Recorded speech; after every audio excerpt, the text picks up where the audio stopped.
Why do you think voter turnout has lowered over the past decade throughout the city of Detroit?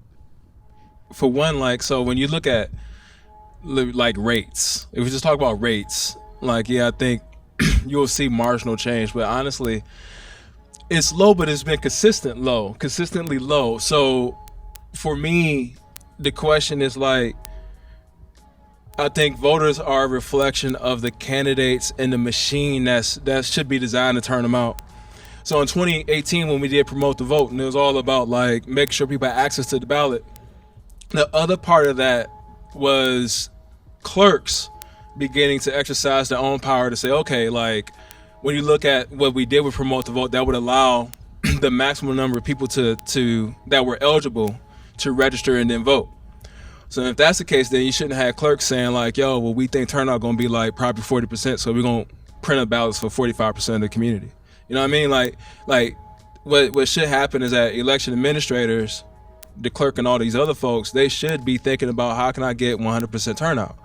And that's never been the case. You know what I'm saying? So it ain't on the voter. If I want people to come to my party, I need to promote it. I agree with some things he said, but my perspective is sometimes different than most folks. So I think it's beyond the clerk's office. I think it's beyond any office, but more so how are we engaging voters outside of the election period.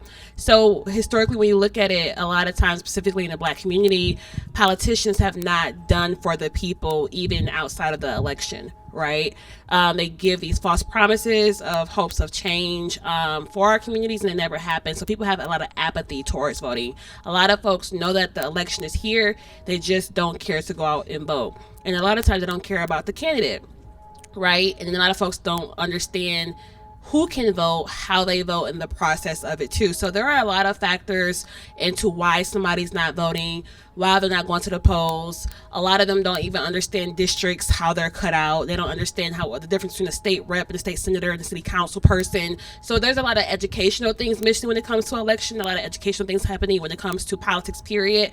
And I think the biggest thing is apathy towards the system that's been against us, specifically Black people and people of color, for a long time. So how do we expect people to really care about a system that was designed to be against them, right? So how do we put trust back into the system that was supposed to be built for all people and for us to have productive lifestyles if it hasn't been happening? So a lot of it is mostly geared towards, more so in my experience, apathy than anything else, because you keep electing these folks who are supposed to make change for you, and that's simply not happening. And that's my short answer to it.